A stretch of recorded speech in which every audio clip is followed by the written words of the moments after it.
I draw inspiration from a number of sources.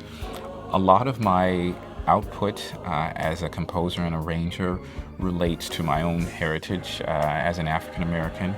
I have arranged many African American spirituals for young voices as well as mature voices and advanced voices. In those cases, the lyrics and the melodic material and even sometimes the rhythmic content inspires me toward an arrangement that I hope will be fresh and innovative and inspiring to the singers who perform the piece. I also draw a lot of inspiration from great poetry. In particular, Langston Hughes is one of my favorite poets. And even though he died in 1967, which was 3 years before I was born, his writing seems to live on even into the 21st century. A lot of his writing deals with issues of equality and social justice, and I think that these are very relevant topics even for us today, for young people as well as adults. So I have set a number of Langston Hughes pieces to music because I find what he has to say to be so relevant and so poignant and so inspiring.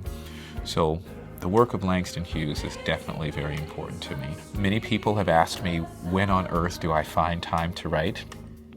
Writing is a very personal process. It's one in which I have to have absolute quiet and solitude.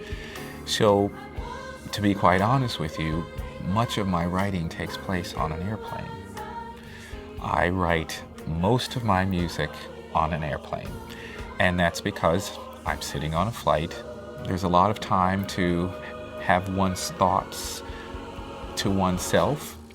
There's a lot of time to write music.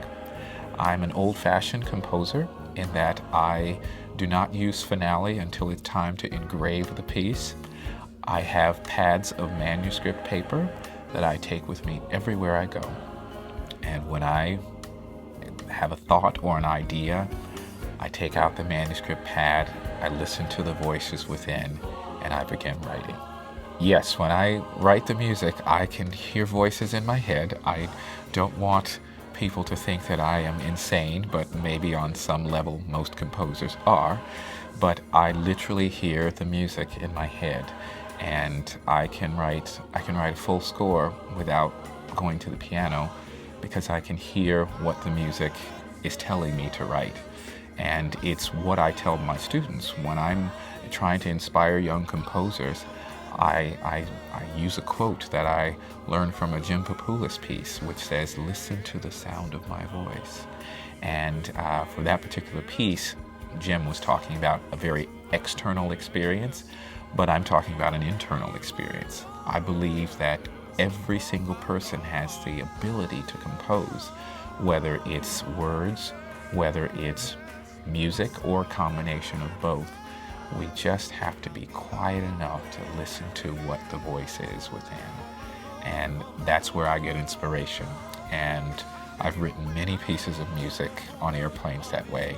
So much so that I've been tempted to have the publisher put the airport code beneath the double bar, but I haven't gone that far.